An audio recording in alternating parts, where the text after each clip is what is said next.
2025 já se foi e a gente teve uma quantidade enorme de ótimos animes para todos os gostos. Até na verdade foi um ano bem atípico, trouxe o que há de melhor no nosso mundo dos animes, mas sempre tem uma obra ou outra que acaba passando batida e ficando para trás, mas sim elas valem a nossa atenção. E aí, meus queridos, bora ver o que você deixou passar nesse último ano de 2025? E eles sim podem render um bom anime, um bom passatempo. E além de estar tudo certinho, bonitinho na descrição do vídeo, com o nome de cada obra e em qual streaming ou site não oficial você vai poder encontrar cada uma delas, eu vou pedir para você deixar aí nos comentários qual ou quais animes você acredita que passou mais de fininho, não recebeu a atenção que merecia, ou o hype não foi o esperado. Então, bora lá, sem demora. Vamos começar com um anime que, na realidade, ele foi a segunda temporada, e eu sei que é estranho porque é uma continuação, mas vale muito a pena até porque a primeira temporada ela também foi deixada um pouco de lado. E eu tô falando do Ishura, um anime que é bem diferente,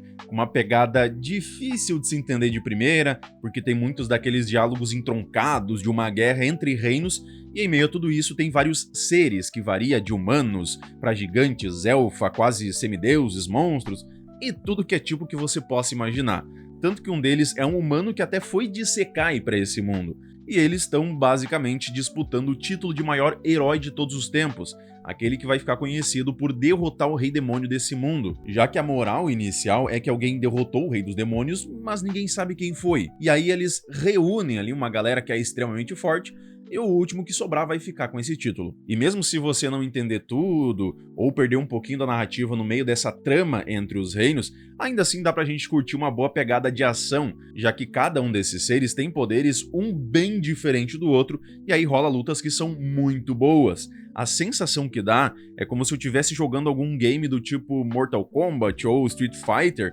algo nesse estilo mais ou menos, e aí eu tô vendo dois personagens deles lutarem entre si. E mais uma sequência da lista é o segundo filme do Mononoke, chamado Hinezumi, que na verdade esses dois filmes, um que saiu em 2024 e o outro em 2025, eles provêm de uma série em episódios lá de 2007, e a série em si, ela ainda é uma espécie de spin-off de outra. O lance é que parece que poucas pessoas seguiram acompanhando o filme, que tem uma animação bem atípica, assim como os anteriores a ele, e eu até achei que seria desconfortável com tantas camadas de cores exageradas e extravagantes, mas até que não. A sensação é como se eu estivesse assistindo a uma peça teatral. Os enquadramentos, as cores mais chapadas ali e os cenários lembram palcos e aí transmite essa sensação. Sendo que a base dos filmes é que os espíritos, eles são conhecidos como Mononoke, e a forma como eles nascem é da dor, da inveja e de todos os sentimentos humanos que estejam reprimidos. Nisso a gente tem um viajante boticário que leva com ele tudo que é remédio e talismã que são bons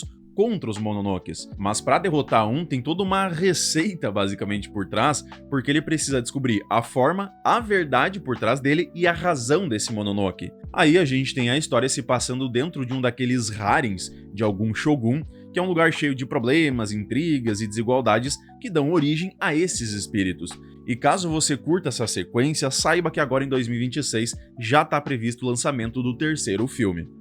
Mais um anime que eu vi poucas pessoas falando sobre ele é o Ameku Takao, que é uma mistura tão legal de suspense e mistério com a parte médica. É tipo se o Sherlock Holmes vestisse um jaleco no Grey's Anatomy. E assim, não é aquele anime uau, nossa que maravilha mais maravilhosa, mas ele passa bem o tempo e a gente se diverte legal nele e tem lá boas conclusões. Isso porque é uma ala de um hospital que foi criada só para atender tudo que é caso que envolva algum mistério. Se não sabem do que se trata, nunca viram aquilo, ou tem algo muito estranho, inexplicável com o paciente e possível doença, porque também tem isso, né? Nem sempre é uma doença mesmo, eles mandam para uma doutora examiná-los. E com o auxílio de um ajudante que tem uma química bem boa com ela, eles vão resolvendo tudo que é caso mais misterioso, tanto no ato mesmo, como se eles estivessem fazendo aquelas análises rápidas, muito típico do Sherlock Holmes, quanto também se enfiando no meio de problemas policiais, já que muitas das vezes uma coisa vai levando a outra maior,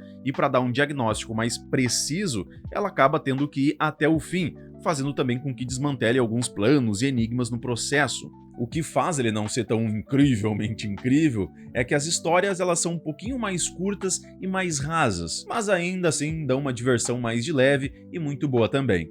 Agora, um que eu me surpreendi muito do quanto eu gostei disso daqui, e eu não tava esperando nada, muito menos achar tão bom e agradável, é o Rock Waleire. E aparentemente não fui só eu, porque o anime ficou com uma baita de uma nota. E ele tem uma mistura boa de comédia que funciona muito bem com música, porque é uma garota que entrou para uma escola só das granfinas, e aí ela vai ter que se portar como uma dama refinada também. Tomar chazinho, ler bons livros, estudiosa, tocar violino, mas beleza, né? A maioria dessas coisas ela até faz com exímio, mas o que ela quer mesmo é tocar guitarra, o que seria inadmissível para uma dama se portar de tal modo. Até que ela descobre que uma outra aluna desse lugar toca bateria escondida, e aí elas formam uma amizade meio doentia e problemática, mas que faz com que aos poucos outras garotas com estilos e sonhos parecidos de tocar rock vão adentrando para esse grupo que vai se formando até decidirem montar uma banda. E aí precisam passar por cima das expectativas da sociedade em volta delas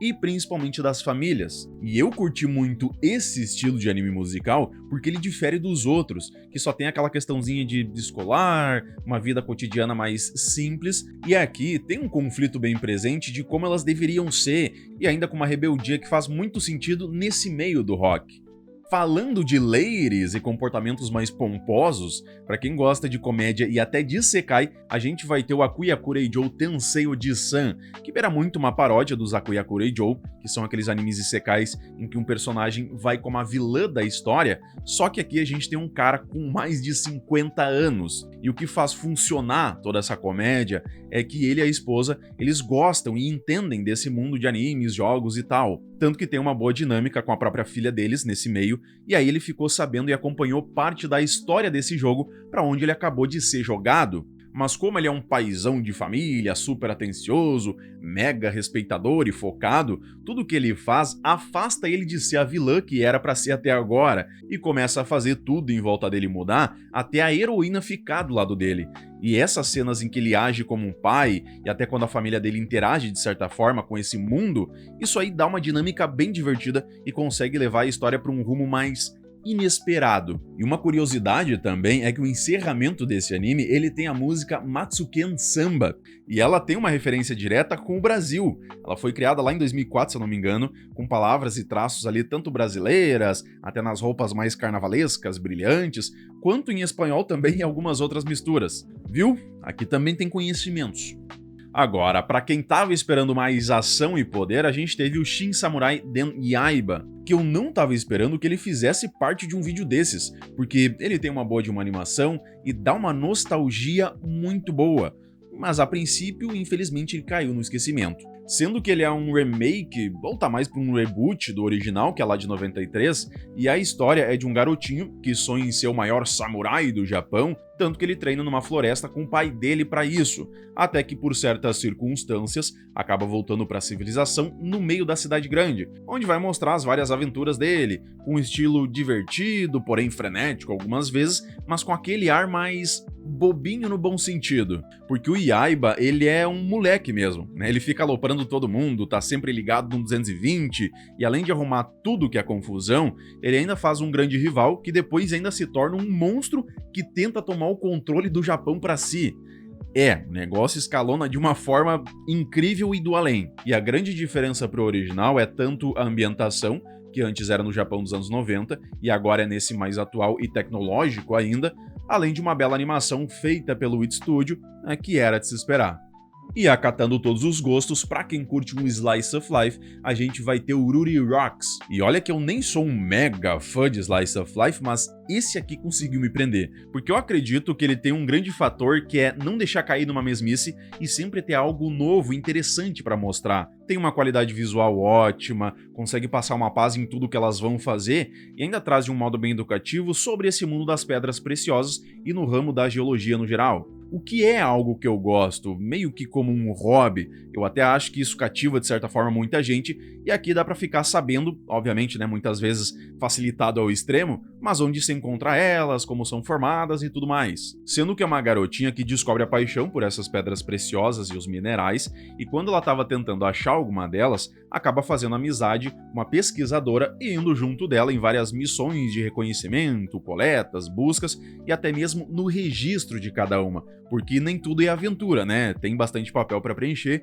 o que dá um certo tom um pouco mais realista para a obra. E não tem muito mais a não ser ela e a gente também, que vai aprendendo mais sobre esses cristais e gemas, enquanto a garotinha vai ficando cada vez mais fascinada por esse universo. E ainda por último, a gente tem 3 mini-animes que variam ali de uns 2 a uns 6 minutos mais ou menos, e às vezes para quem tem um tempo mais curto, ou no intervalo do trabalho, eu fazia bastante isso pelo menos, eles são um pouquinho mais versáteis. Como por exemplo Milk Subway, esse aqui é sensacional e o melhor é que você vai poder ver ele 100% dublado em português BR aqui no YouTube mesmo. E por favor, não julguem pelo tipo de animação porque eu sei que tem uma galera que não curte lá muito um 3D CGI, mas quando eu indiquei ele num vídeo aqui no canal, eu acho que foi Melhores de Julho ou alguma coisa assim, muita gente voltou depois dizendo que adoraram ele. E o mais interessante é que tá previsto, agora para 2026, a gente ter o lançamento de um filme dele. E a base é de 6 condenados que eles são enviados para limpar um trem interplanetário como punição por terem violado algumas leis. Mas o que deveria ser um trabalho mais simples acaba virando um caos completo depois que esse trem do além sai voando sozinho para algum lugar que ninguém sabe onde é. E aí começa toda uma jornada maluca com esse grupo, que tem ciborgues, super-humanos e várias outras raças e criaturas tentando sobreviver ao que vier pela frente e de onde se tira toda a diversão. E o link para vocês verem aqui mesmo no YouTube eu vou deixar na descrição do vídeo. O outro é o Ganglion, esse que é uma sátira total, tanto aos tokusatsus, que são aqueles programas de Power Rangers e tal, e ainda questões do trabalho. E eu sei que tem uma galera que vai se identificar, nem que seja um pouquinho. Porque aqui tem um vilão central que quer dominar o mundo, mas sempre com aqueles planos bobos que beiram infantil e obviamente nunca vão dar certo, até porque ele mesmo parece não querer que funcionem, junto daqueles lutadores fracos pra caramba que só apanham e não tem quase nenhuma utilidade, e o herói que sempre salva o dia, mas no final ele sempre deixa também todo mundo fugir, todos vivos, e não resolve nada pra ter mais luta depois. E o foco vai ser em um desses lutadores fracos, mostrando que ele é um cara comum, normal, que tem esposa, filho, tem que ficar arrumando as cagadas do patrão, que faz umas reuniões tortas pra caramba e sem um motivo real, não tem um porquê, e no final ninguém sabe como aquilo ainda tá de pé. Então, no geral, é todo esse lado menos épico da luta do bem contra o mal, mas junto ainda tem uma crítica com o ponto de vista de um funcionário comum dentro de uma organização que, obviamente, tem muitos problemas, além de como as outras pessoas enxergam e tratam eles e muitas outras coisas que dá pra gente puxar pro nosso cotidiano. E ainda por último mesmo, a gente tem o Dungeon and Television, que infelizmente ele só tem um mísero episódio e funciona mais como algo experimental, o que é interessante, vai que futuramente ele dê uma série mais longa. A grande questão é que legendado em português BR eu só consegui encontrar aqui no YouTube com aquelas legendas automáticas. Mas mesmo assim, ele é muito gostosinho de ver, porque a ambientação é muito bem feitinha, que mistura uma fantasia medieval com o surgimento da TV, uma premissa bem diferente do comum, né? E o que vai mostrar é um grupo de aventureiros que decide transmitir ao vivo a exploração de uma dungeon, enfrentando os monstros e demais perigos nessa tecnologia nova. Mas é isso aí, pessoal, muito obrigado por terem chegado até aqui, espero que tenham gostado do vídeo e não esquece, agora chegou a sua vez de me dizer qual ou quais animes você acredita que passaram de fininho em 2025. Não esquece de curtir o vídeo para dar aquela Mega Blaster Power Força pro canal e se inscrever para não perder nenhuma indicação, review e novidades sobre muitos animes. Meu muito obrigado e valeu!